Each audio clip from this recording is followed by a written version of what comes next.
Get bigger arms, but it's not curls. Watch this video. How to get big arms without curls. This is episode 46 of the podcast. If you want to see other podcasts like this, go in the description below or go right over here. Thank you, and let's get into it. So, intro story time. So, story time with a gymnast. So, pretty much when I was at Max Fitness in Warner Robins, I was speaking with a gymnast. And the gymnast, shockingly enough, they have big arms. Big arms, bigger than me, bigger than some bodybuilders. They have like amateur arms, right? And when I was speaking to him, I was like, how do I get big arms, you know? And this was like, well, back probably like a few months ago. And I was asking him, how do I get big arms? And he said, supinated bicep curls. And he didn't say it like that, but he pretty much said it because, well, gymnasts is nothing but using their arms. They pull you up to get up. They're doing like standing holds, isometric holds, doing a lot of stuff with their arms. And the one thing he showed me was supinated bicep curls. And it's like a compound lift. And I already knew that from the start, and I was already doing supinated bicep curls, right? But how he did was with isometric. He did a lot with rubber band work. He also did it with, just body weight, and he did it in a way that you can see the video right here. He did it in a way where he put his palm facing forward to his face, did a close grip, and push up. And he used a little bit of his lats to get a little bit of lat work too with it and more assistance. Therefore, he can do more weight or less assistance and able to do more body weight.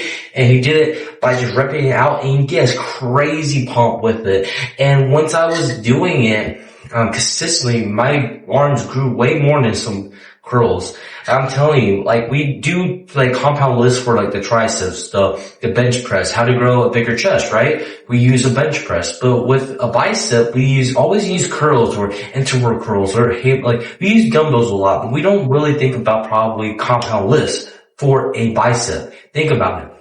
What's going to do the most damage? What's going to do the most amount of muscle growth is a compound lift, 2 or more muscle groups, right? And what's just going to take more time in the gym?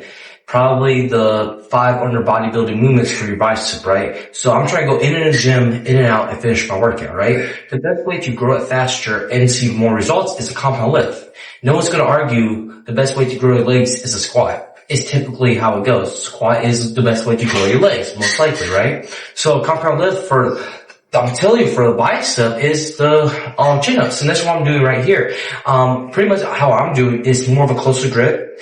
So I'm doing more of a closer grip in, and I'm doing more vertical, so I get more of the upper triceps, or like a hammer, like how you would do a hammer curl. Try to get the smaller portion under the bicep, under here, so you get the more pungent look of the bicep. So I'm not trying over here do a full squeeze. I'm just trying to get a 4-range of motion with my lats. So I'm trying to get some lat work in it. And also I'm just trying to get a full extension. Cause when you do a curl, you're not really fully getting that full extension. You're stopping probably right here, but with I'm telling you, with a chin-up, you get a full extension of the contraction and you get nothing but a squeezing tension. So I really recommend for like some bicep chin-ups. The pull-ups. How would I recommend doing the pull-ups?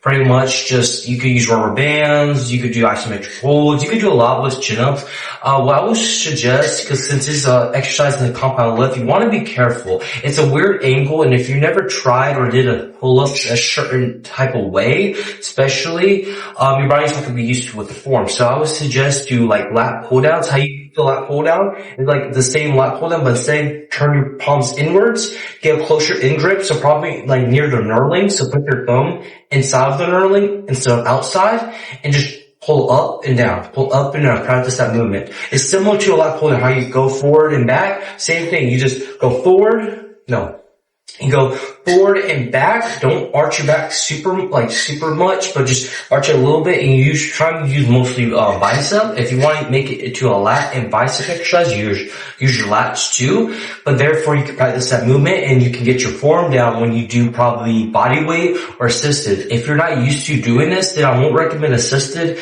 or I won't recommend body weight, because your body is not used to it. So you could injure yourself since this is a compound lift. Same thing going with squats. If you never did squats before, maybe we should hold out for a bit before you actually do that fundamental movement. So same thing, I would recommend an easy way to get started is really just assisted pull-ups, which I would recommend for most people. Assisted pull-ups. And you can use any assisted machine. I would say go with 10 to 12 reps. And you would have an insane pump. Right now, my training program is like 6 sets of chin-ups. Crazy pump. It will destroy your biceps and you need to be careful. So you probably need more rest time. It is a compound lift, so you probably do need more rest. And if you're doing high reps, you need to be careful because if you're not used to the movement, then you could snap something. Because my bicep tendon was super sore after I did those 6 sets, so I need to be careful. Compound lift is the best form of exercise to grow your bicep because it is a compound lift, like I said so many times. You will grow them. Like, I mean, if you're working your muscle groups 2 more times, this is the best thing you can do for your biceps. I can't really see anything else. It's not a curl. You're not going to get a full range of motion with a curl. You're really not. Even with a dumbbell, you're going to feel a squeeze, but you will have a better growth by engaging a lot, doing more weights by just pulling upwards and actually having that contraction. And you will do actually more damage compared to a curl. It's something called a slided admit theory. I'm going to have the name up here. It's pretty much when your muscle groups, the theory is when your muscle groups are like contracting, right? And on the concentric, and after you do the eccentric, you're damaging those muscle fibers. So it's actually spreading. So it's like, it's contracting and it's spreading away. So therefore, when it's spreading, it's kind of like tearing, micro tearing. And when it's micro tearing, it actually will grow, possibly. That's the slide admit theory, if I'm correct. And in that eccentric portion and that concentric portion. And the whole point I'm saying is because since it's a compound lift, it's going to do more damage. You got to be careful, but also it's going to give you the most results. And if that's the case, and you see those Olympic athletes, right?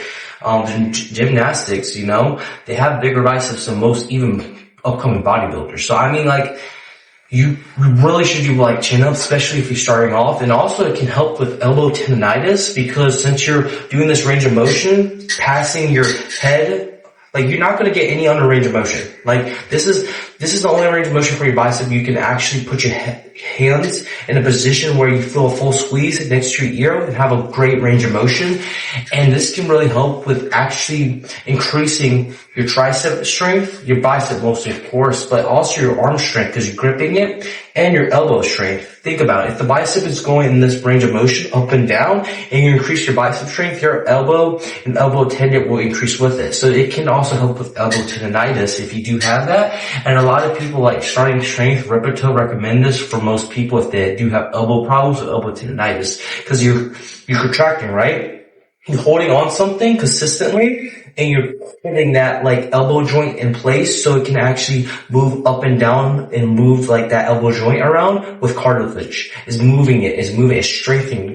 strengthening that movement pattern to grow that muscle tissue, that make it more stronger, the tendons. So it's actually helping to stabilize your muscle and elbows if you do have elbow problems. It helps a lot. So I recommend for that. Also, that's really it. And the best part of isometric holds is because since isometric holds is a contraction, it's not concentric or eccentric, it's both. So you're not doing the slided admit theory, which is going to be eccentric motion and it's tearing the muscle fibers. So you could do a lot of volume if you don't know what to do. And therefore, if you do a lot of volume with the isometric holds, you're not tearing the muscle fibers so much, but you're changing your nervous system to fire rapidly so you can do more volume. And this is typically advanced people can do more of this. If you're a beginner, maybe not so much, but even then, the intention, you can do more of it because it's less damage to your biceps. So using a rubber band and squeezing at the top, holding it and a release downwards, really try to be more explosive. So go down slowly and explode up, hold it for like 5 seconds, and you really have a good squeeze and do some isometric holds. And therefore you train for explosive power and strength. So I recommend. Another thing you could do is if you don't want to do assistant or you don't have an assistant machine, you could use a rubber band. You have to be careful because the rubber band could obviously slip, but be careful. But under that, it's the same motion and just explode up and have isometric holds. You could do like 5 to 6 sets with this, and therefore when you do it, you have a rapid fire, changing your nervous system to just go, go, go. and you can do more of it without injuring yourself or overdoing it. It's very hard to kind of overtrain on isometric holds because you're not tearing the muscle fibers too much, and you will have an increase of strength about 2 weeks fast. And you can do isometric holds every day. You have to just be careful. But that's pretty good. That's what I will be doing pretty much.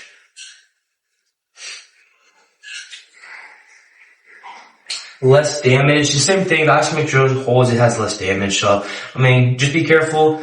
Do it properly. And that's really it. So the best thing is to do is supinated bicep curls. Even my mentor, the science bodybuilder, even recommend that. And that's what I like to do is, I'm kind of a science nerd, but at the same time, I do understand that doing this will grow your arms more. Do I have big arms? No, but I'm getting there. But yeah, that's really it for this video. If you like videos like this or podcasts, please check me out more in the description below. I have more helpful YouTube shorts that I take the podcast from, and I just clip it down. So if you like YouTube shorts, watch those. I'm doing my full day eating as a personal trainer to lose 30 pounds. I'm trying to get down to 185 and see me shredded. Yep, indeed. So thank you guys for the love and support. Comment below if you have any questions or any videos you want me to make. Goodbye.